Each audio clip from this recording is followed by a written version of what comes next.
Welcome back, everyone. Today I'm joined by Robyn Tate, who is it a generational trauma coach or therapist? How's it? Coach. So generational trauma is something that I just recently kind of picked up as the niche that I want to go down. Mindset coach is what I started off as. I'm kind of going down a new path at the moment with that. But also not just trauma, kind of generational patterns and cycles, and actually specifically working with fathers around that. Yeah. So helping them to perhaps understand why they behave the way they do, why they have certain attitudes that they might have, and sort of just being aware of that so that they can change those, I guess, and break that generational cycle for their children and for generations to come. Yeah. So what actually is generational trauma? Because when you told me, I was just like, this is a new one for me. I've not heard of this. Mm-hmm. Like everyone's heard of trauma, like PTSD, stuff like that. Yeah. But I don't think I've ever heard someone mention to me generational trauma. And I didn't know much about it either until I had my own children. And it wasn't until, at first, the baby days, I absolutely loved them. And I felt, I found my calling. This is amazing. I loved being a mum. And as they started to grow older, as kids kind of start to grow up and I guess become people, really, their little personalities come out and they push your buttons, don't they? They get to that stage where they're, that they want to know what they can get away with, don't they?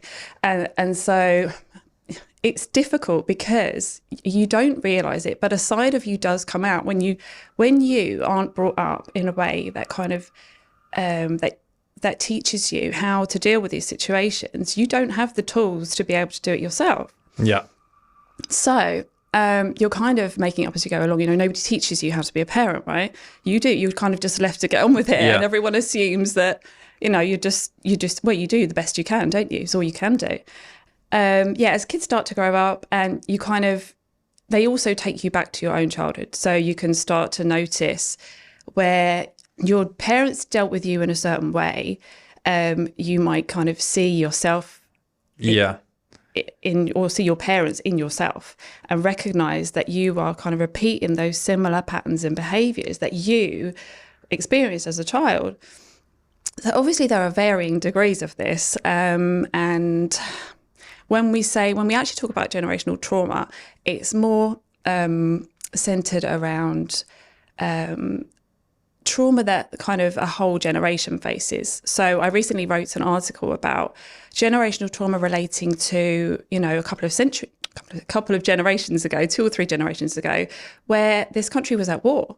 Yeah. And, what most of the men went through, and everyone, not just the men, went through, was severely traumatic, like on a national scale. Yeah. And so that is what you would call, the after effects of that, when you think what those men went through, and then they, a lot of them had to go back to living a normal life and going back to, and then having, a family, and how perhaps in some situations that would have, what that would have meant for them, and how that played out. As I say, there are varying degrees of how trauma can play out for people.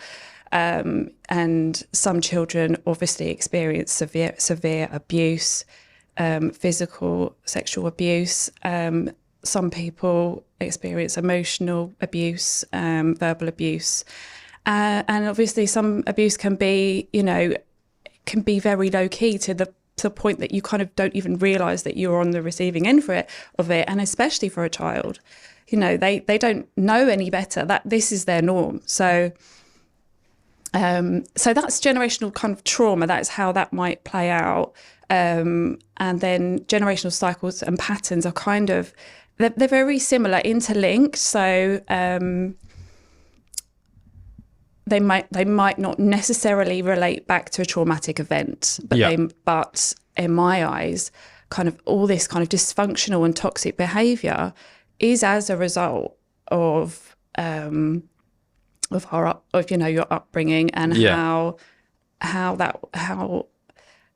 what you experienced as a child because of what your parents, their upbringing they had. Yeah. This is the cycle that you see repeating Again, itself. it's just like children are like sponges. So Exactly. any behavior or how you behave around other people, not even towards your kids, like how you project onto just people around everyone you, around you. they pick up on that really, definitely. really quickly. Yeah, usually before the age of 7, when our subconscious mind kind of sets itself, and most of our beliefs are picked up, like you say, from the world around us, from not just from our parents, of course, from everything that we see and hear around us. We are so susceptible to those things at that age, which is why inner child work is so is becoming huge now, massively, because you can the way you can tell is by looking at your kind of your life, basically. How's your life going? And not in all situations, obviously. People have traumatic situations throughout their life, but a lot of the time it does stem from the things that we believe, and the attitudes and behaviors that were present when we were a child, that were imprinted onto us. Yeah, and a lot of times you believe it's normal. Like, I've only recently come to the realization, like, hang on a minute, that wasn't normal. I thought, like, every kid went through that. And it wasn't until my girlfriend who went through some quite serious abuse through her childhood, she was like, yeah, Ollie, that's not normal. No. And I'm like, really? Like, I thought that is normal, like getting screamed at for eating too loudly, and like that's getting a slap around the head for being a little shit in my eyes. I was like, that's normal. Yeah, and then this is it. You don't really talk about like that kind of part of your childhood with anyone unless you're like really close to someone. But for me, I thought that was perfectly normal. Every child went through that, and then it turns out I was quite wrong. Yes. And this is the thing, because I think that is the same with every generation. It's almost viewed as normal. So I had a similar. I didn't experience physical abuse, but it was more emotional abuse. But the generation before that. So my experience of generational trauma was, as I say, sort of similar, in a similar sense that I was made to feel that I had to look a certain way or be a certain way, otherwise I wasn't acceptable. So it was very much, as I say, there was no physical abuse involved. But I know that when I speak to my dad now about certain, personality traits of his, or these kind of difficult conversations come up, he does often refer to his own childhood, and when his dad used to physically hit him, he'd say, I'll be on one side of the room, and then I'll be second later, I'll be on the other side of the room. So I know that his childhood was that sort of level deeper when it comes to trauma. Do you know what I mean? Like, and I can't imagine that. So I feel for him, and I understand why he is the way he is. Yes, he has caused a lot of hurt in my life, but I get it, and he didn't have that awareness. Like we're just saying now, a lot of people don't know that this is even a thing. He certainly didn't back in that day. And I know, again, that his father, as I say, he kind of received that treatment from his father.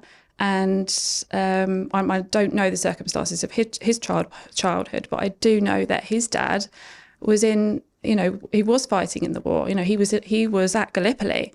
You can't imagine the kind of things that those men had to, had to face and had to deal with, and the kind of trauma that kind of leaves you with. Yeah. No, it's almost like, I kind of say hereditary almost. It's like passed down and passed down. Yes.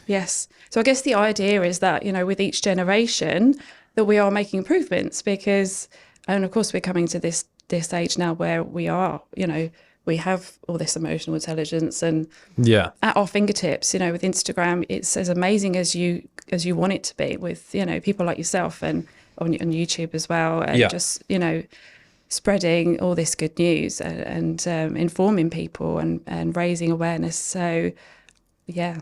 Have you ever read the book, The Body Keeps the Score?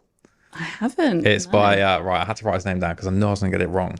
Bessel van de Kolk. Okay. And I read this, and it's a quite a chunky book, and it's all on trauma and how it's kind of like your body remembers it, even if your mind sort of pushes it out. And it's a very heavy read, like a very heavy read. And it just hit my brain and bounced off because it's like very dense in terms of knowledge.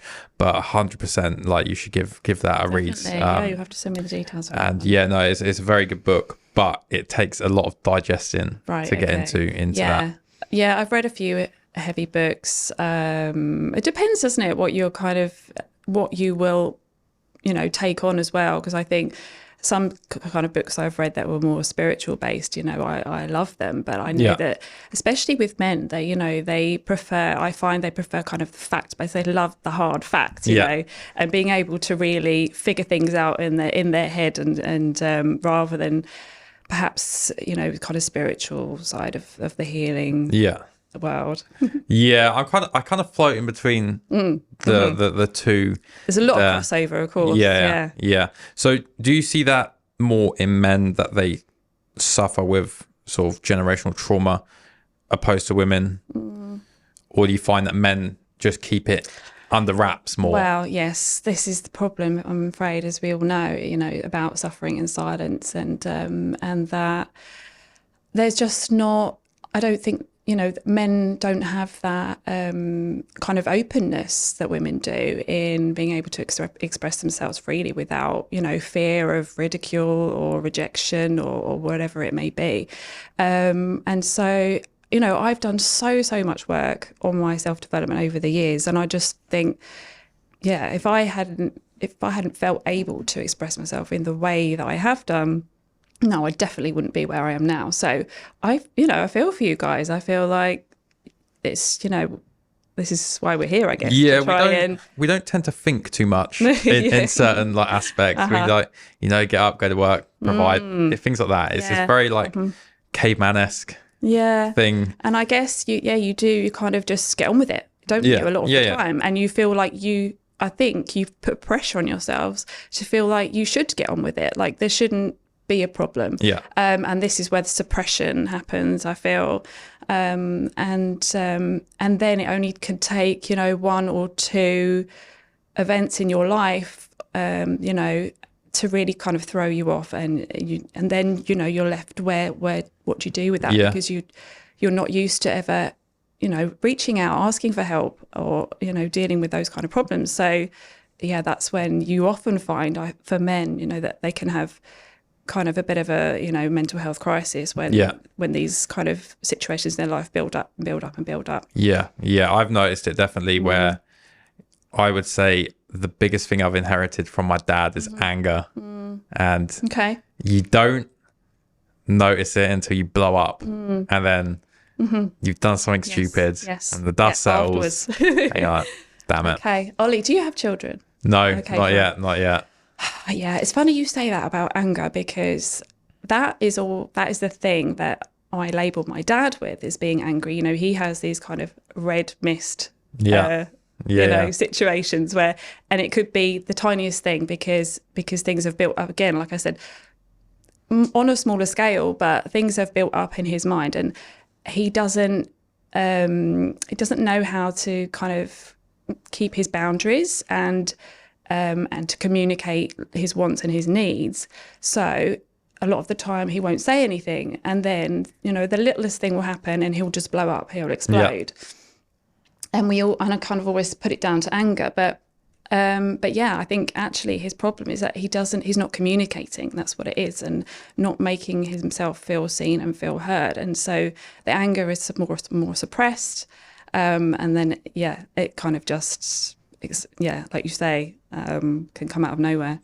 I've read this book. I actually finished it today. It's called Mindset, and there's a brilliant quote in it, and it's by Carol S. Dweck, who's a doctor, and it's mind reading instead of communicating inevitably backfires. And that hit me because I, especially with my relationship with my girlfriend, you kind of like think you can read, like, you should read each other's minds. Yes, definitely. And it just doesn't. And then something All this completely, yes, completely get it wrong. Yes, and then definitely. it just blows up. Yeah. So this, communication is a big one, isn't it? And I feel that it's something that it does need to be taught more to boys from a young age, because it's just the most important factor when it comes to relationships. And relationships are, the be all and end all of life, right? They're what makes our relationships not only with other people, but with ourselves. And so, if boys they don't have that kind of, they don't have the right influence, or they don't have, a real understanding of how to communicate effectively their own needs and how to problem solve and resolve conflicts with people, then they're kind of, that's setting themselves up for, the same again kind of thing, this cycle repeating itself. We need to kind of make changes so that, men can grow up feeling more able to have those difficult conversations at times that they need to have. And just knowing that how important that is, as you say, because we often we so often just assume, like you say, that somebody else is on the same page as us. And we often find that is not the case. But definitely. We find out the hard way, don't we? Because there's one subject actually, which is in the same book, which I've just read, and it's on about praising children and how, overpraising can cause problems down the line when they become teenagers and go into work life, when they've been praised for everything, whether it's just normal doing something in life, and or on the other side of the spectrum, like nothing. So I'm on the other side. Like, I have never ever in my entire life had like a well done or anything from my dad. Sorry. For me, that was normal because I'd never had it, so I didn't know anything else.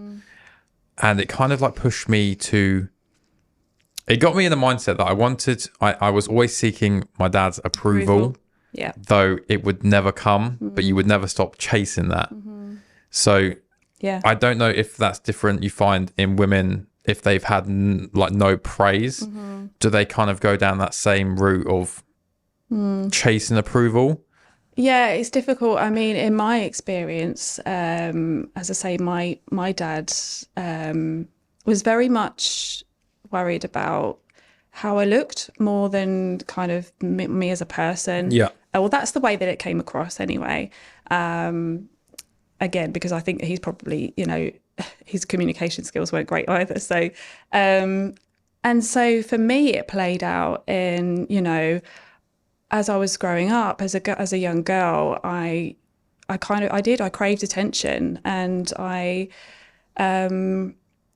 was looking for love in all the wrong places because I didn't have it from my father. I didn't felt that I had it from my father.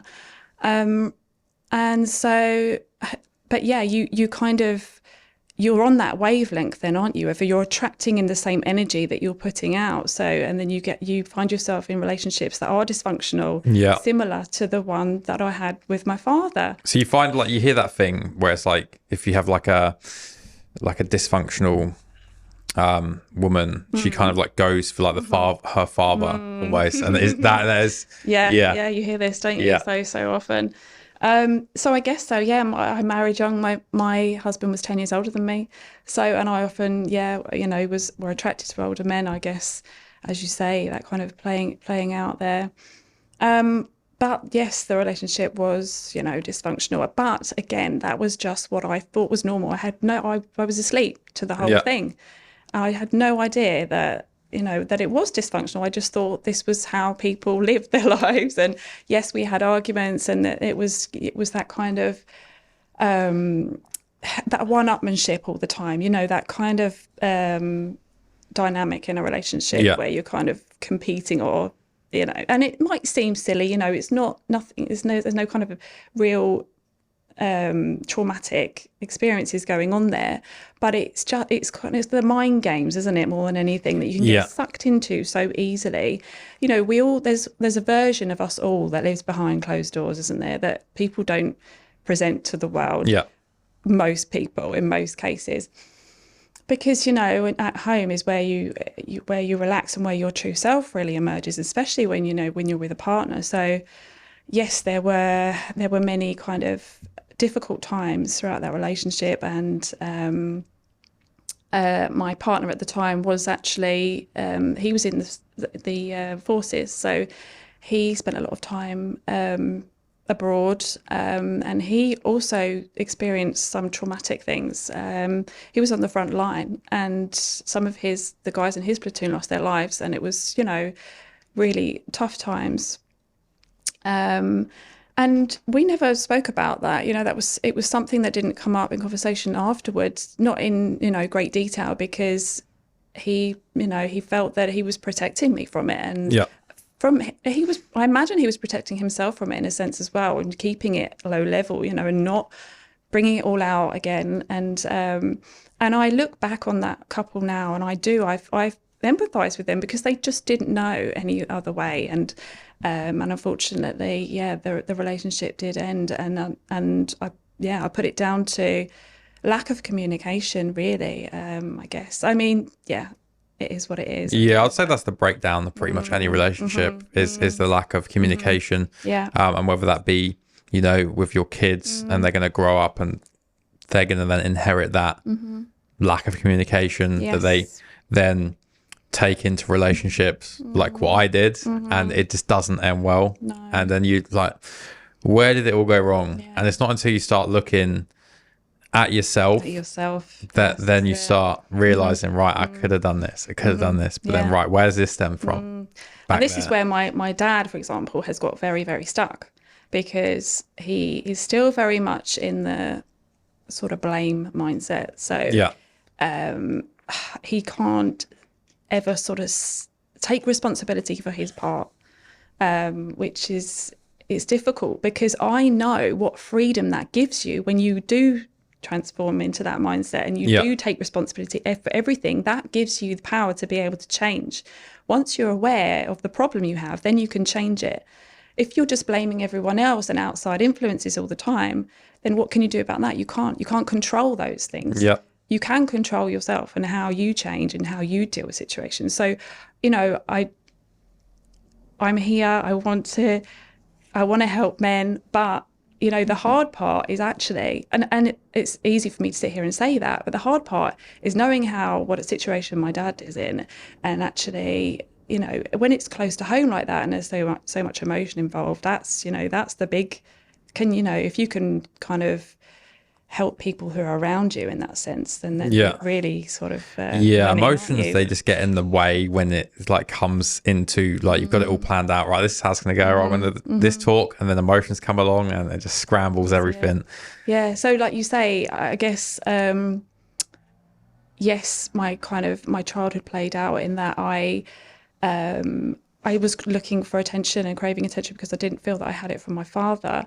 But now I've come to this point where I've done so much work on myself that I actually, you know, I see that is the problem, and I wanted to kind of help at the source. You get the growth mindset and like a fixed mindset. Yes. And I was reading this earlier, and I didn't realize that people that have the growth mindset, you know, who are like self-reflecting and situations come their way, and you're like, right, okay, I can like grow and learn from this.